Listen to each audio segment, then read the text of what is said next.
कितने मालपुए दान करते हैं अधिक मास में? 33। 31 नहीं लिखे हैं, अधिक मास की कथा में लिखे हैं 33। 33 ही क्यों करते हैं? काहे के लिए करे जाते हैं 33 मालपुए? कोई महाराज जी से पूछियो कि भैया 33 ही क्यों, 31 कर दो, 32 कर दो, और मालपुए क्यों? रसगुल्ला कर दो, इमरती कर दो, जलेबी कर दो, पर मालपुए लिखे हैं अधिक मास की कथा में, मालपुए, और वो भी 33।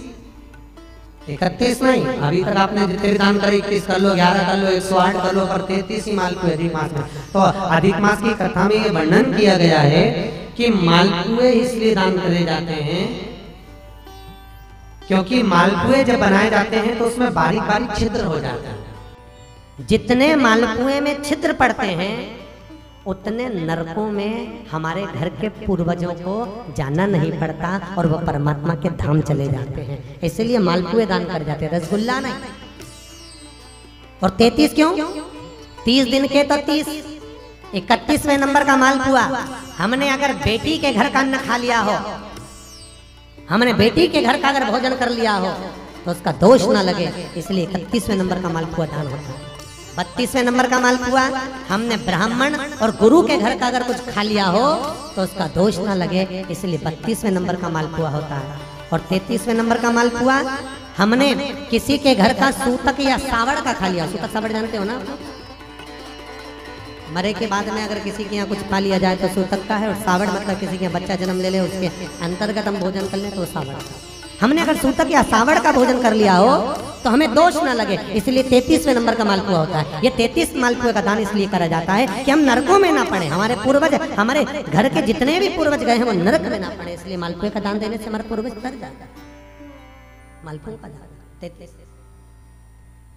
तो शिव कथा कर रही है चंचुला ने, भगवान शिव के मंदिर में बैठकर कथा का रसपान करा, और उस रसपान को करने के बाद में मन में थोड़ा सा ग्लानि उत्पन्न हुई, थोड़ा दुख हुआ, मैंने क्या कर दिया, अपना जीवन यूं ही निकाल दिया, बचपन गंवा दिया, जवानी गंवा दिया, धेड़ी गंवा दी, और बुढ़ापा आ रहा है तो वो भी यूं नष्ट हो जा रहा है। चोरी का अन्न लाते थे, मैं खाती थी, वो जीवन गया, अब थोड़ा भजन किया, वापिस गई चंचुला।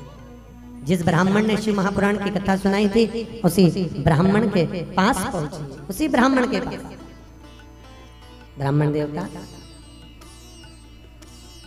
ब्राह्मण देवता, गुरुजन, आप मंदिर में शिव कथा कह रहे थे और कथा में मैंने बहुत सारा व्याख्यान सुना कि पापी को कैसा कैसा त्राण भोगना पड़ता है।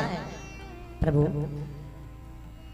मैं बेधव्य विधवा, ऐसा कोई कथा सुना दीजिए जिससे मैं परमात्मा के धाम को चली जाऊं। पंडित प्रदीप जी मिश्रा द्वारा बताए गए उपायों को सुनने के लिए हमारे चैनल को सब्सक्राइब करें, वीडियो को लाइक करें ताकि आपको नए नए उपाय मिलते रहे। ब्राह्मण ने वापिस शिव महापुराण की कथा सुंदर सरोवर के तट पर चंचुला को श्रवण कराई, और चंचुला उस कथा को सुनकर भगवान शंकर के कैलाश धाम पर पहुंच गई, जहां पार्वती जी की सखी बनकर निवास किया है चंचुला। इतनी पापी की पत्नी होने के बाद, बिंदु जो कपटी था, पापी था, छली था, उसकी पत्नी होने के बाद भी यहाँ पार्वती की सहेली का, पार्वती की सखी बनी, बड़ी सुंदर।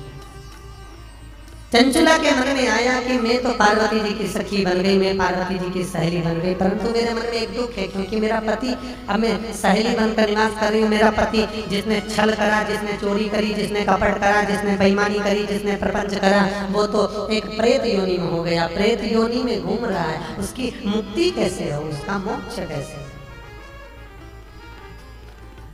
तो सूत जी सोनक जी को कह रहे हैं उस पति के मोक्ष के लिए चंचुला ने पार्वती जी से पूछा, माँ जगतजननी अम्बा, जगतधात्री माँ दुर्गा, हे जगदम्बा, हे पार्वती, कुछ ऐसा नियम बता दो जिसको मैं कर कर अपने पति को मोक्ष दे दूं, प्रेत योनि से वो छूट जाए। तब चंचुला के शब्द सुने तो तुरंत पार्वती जी बोली, इसका तो एक ही उपाय है, अगर जिस कथा को मैंने शंकर जी के मुख से सुनी थी वही शिव महापुराण की कथा अगर तेरे पति के निमित्तार्थ कराई जाए तो तेरा पति भी मोक्ष पा जाएगा, और वापिस मोक्ष पाकर तू अखंड सौभाग्य को धारण कर सकती है। चंचुला ने कहा, माँ ये कथा मुझे कौन सुनाएगा? अपने पति के मोक्ष के लिए मैं कथा किससे सुनूं? कहा एक काम करो, कथा सुनना है, हाँ, शिव कथा को तो केवल एक ही सुना सकते हैं, वो नारद जी से जाकर कहो। अब नारद जी के पास चंचू लगे, नारद जी महाराज द्वार आए। पंडित प्रदीप जी मिश्रा द्वारा बताए गए उपायों को सुनने के लिए हमारे चैनल को सब्सक्राइब करें, वीडियो को लाइक करें ताकि आपको नए नए उपाय मिलते रहे। बड़े आनंद में हाथ में वीणा, नारद जी को जानते हो ना, बड़े सबसे ज्यादा अलमस्त रहने वाले, बिना माचिस का माचिस, बिना माचिस, पर भिड़ाए भी ऐसा कि भगवान से मिला जाए, ऐसा भिड़ाने पर भी नारद जी महाराज कि मेरी नस नस बोले हरी हरी,